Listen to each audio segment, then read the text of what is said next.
Bienvenidos, están en el lugar correcto, Inodoro Místico, su canal de entretenimiento variado. Hoy nos metemos de lleno en una historia, casi profética. Vamos a hablar de El hombre que predijo tu mundo en 1964. Ah, sí, Isaac Asimov. Exacto.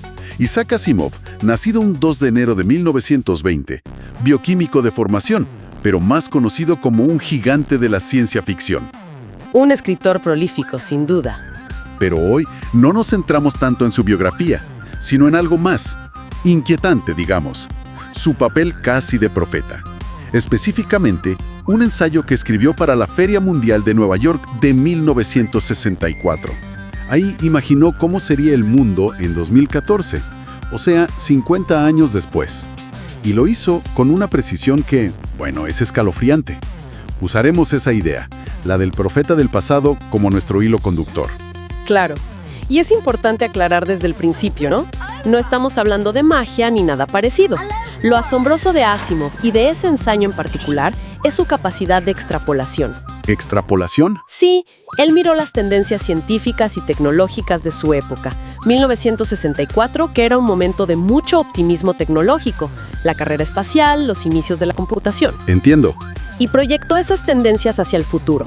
Pero no solo pensó en los aparatos, sino también en cómo afectarían a la sociedad, a la psicología humana. Su genialidad fue entender las trayectorias, subyacentes. Se basó en ciencia y en su entendimiento de la naturaleza humana. Muy bien, entonces, entremos en materia. Una de las predicciones que más llaman la atención hoy es la de las comunicaciones vista-oído. Así las llamó él. Ajá. Poder ver y oír a la persona al otro lado de la línea. Hoy nos parece lo más normal del mundo con las videollamadas. Pero en 1964, ¿qué tan loco sonaba eso? Era revolucionario. Totalmente. Piénsalo. Existían los teléfonos, claro, y la tele estaba en auge. Pero juntar imagen y sonido en una llamada personal, bidireccional, en tiempo real, eso no era parte de la vida diaria. No, para nada. Los prototipos de videófonos que existían eran, experimentales, enormes, muy limitados. Asimov no solo imaginó la función básica, sino que sería algo común, conveniente. Y ahí no paró la cosa, que es quizá lo más increíble. Dijo que esas mismas pantallas se usarían para estudiar documentos, leer libros conectados a bibliotecas centrales, ver fotografías. Exacto. O sea, no solo una videollamada. Estaba describiendo un smartphone, básicamente. Una pantalla de bolsillo para todo. Trabajo, noticias, fotos, llamadas. Justamente. Y ahí está la clave de su predicción, la convergencia. Anticipó que un montón de funciones que hoy asociamos con aparatos distintos, el teléfono, la tele, el visor de documentos, la cámara, la biblioteca, se iban a fusionar. ¿En una sola cosa portátil? En una única interfaz portátil. Y eso implicaba no solo avances en miniaturización, en pantallas, sino entender cómo la información digital podría centralizarse y accederse desde cualquier lado. Estaba imaginando la esencia del smartphone y de la nube. Décadas antes.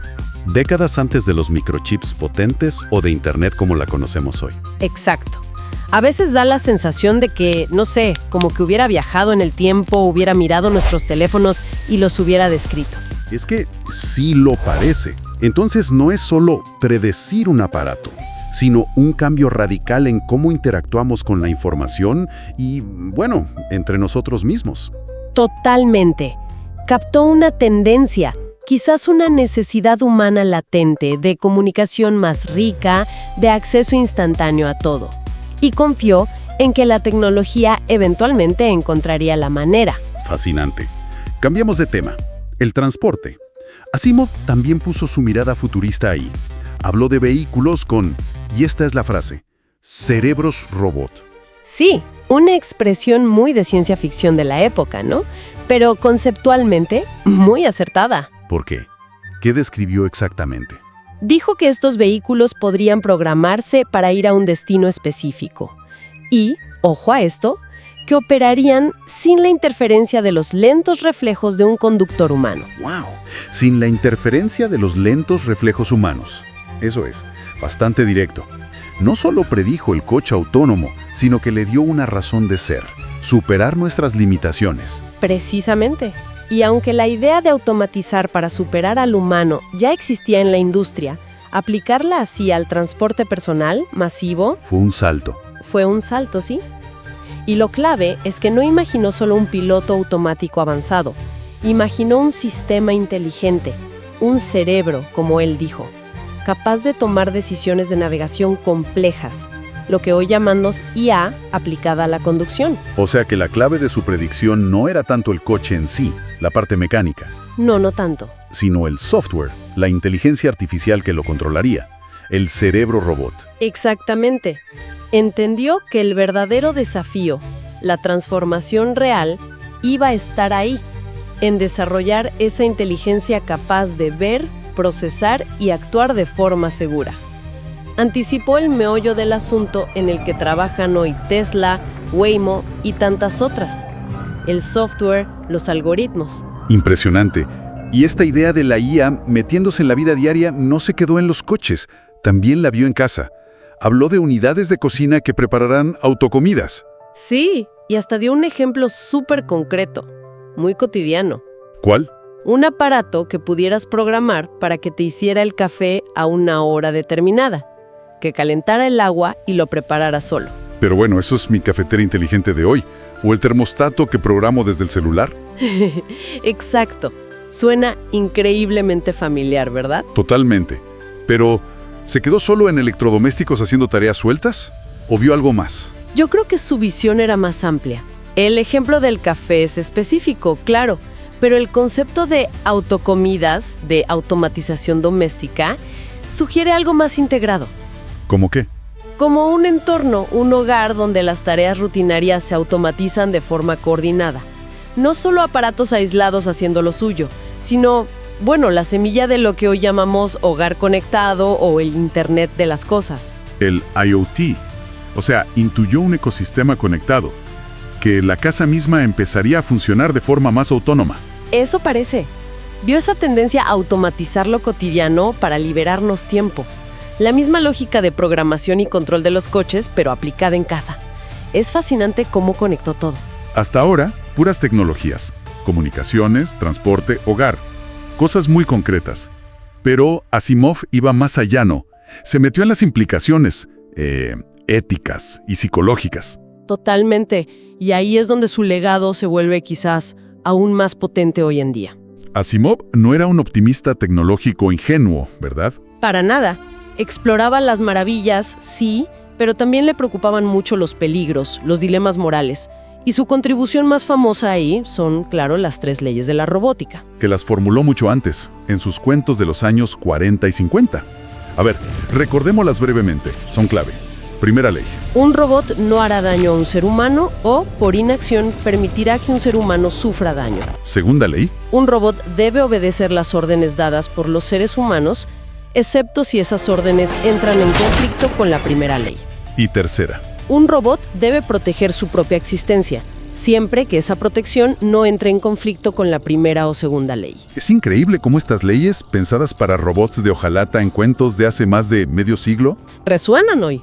resuenan directamente con los debates más calientes sobre la ética de la IA avanzada. El famoso problema de alineación. Exactamente. ¿Cómo nos aseguramos de que una IA superpotente sea segura que sus objetivos estén alineados con los nuestros? Eso es en esencia lo que Asimov intentaba resolver con sus leyes. Estaba proponiendo como un manual de seguridad ético para la IA. Antes de que existiera la IA peligrosa. Mucho antes. Por eso se le llama visionario ético. Estaba pensando en los guardarraíles morales cuando la mayoría ni siquiera imaginaba el coche. Y además lo hacía explorando las fallas de sus propias leyes en sus historias, ¿no? No daba respuestas fáciles. Para nada. Planteaba las preguntas difíciles sobre nuestra relación con máquinas cada vez más inteligentes. Pero su visión del impacto psicológico fue más allá de la ética de las máquinas. Reflexionó sobre nosotros, sobre la mente humana en un futuro automatizado. Y ahí soltó una idea que, en 1964, debió sonar rarísima, pero hoy quizás no tanto. ¿Te refieres a...? ¿La enfermedad del aburrimiento? Ah, sí. Esa es, para mí, una de sus predicciones más profundas y quizás más inquietantes. ¿Por qué? porque planteó que si la automatización nos liberaba de casi todo el trabajo pesado o rutinario, eso podría traer un problema inesperado, un aburrimiento masivo, una especie de vacío existencial por falta de propósito. ¿Llegó a decir que la psiquiatría sería la especialidad médica más importante en 2014 para tratar esa enfermedad? Imagínate, la idea era que, liberados de la carga laboral, nos enfrentaríamos a la pregunta, bueno, ¿y ahora qué hago? Choca un poco con la idea de la utopía del ocio, ¿no? Totalmente. Asimov pareció entender que el trabajo, incluso el que no nos gusta, nos da estructura, identidad, un sentido de utilidad.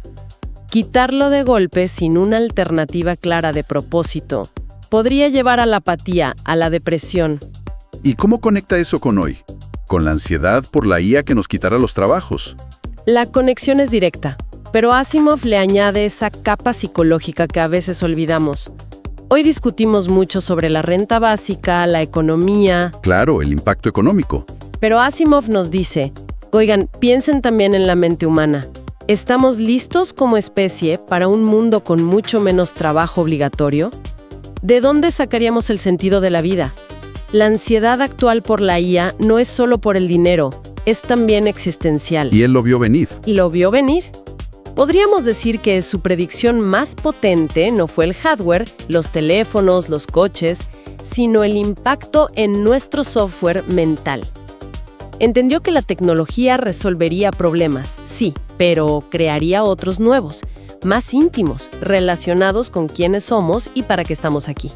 No le acertó a todo, claro. No, seguro que no. Imaginó ciudades submarinas, bases lunares, que no pasaron como él pensó. Pero su tasa de aciertos en las tendencias clave es asombrosa. Y con esta dosis de asombro y curiosidad, llegamos al final de este viaje en el tiempo. Esperamos que la mente de Asimov les haya volado la cabeza tanto como a nosotros. Ojalá que sí. No olviden darle me gusta si este video los hizo cuestionarse el futuro. Y por supuesto, suscribirse. Somos Inodoro Místico. Y recuerden, La verdad siempre está esperando ser destapada. Hasta el próximo video.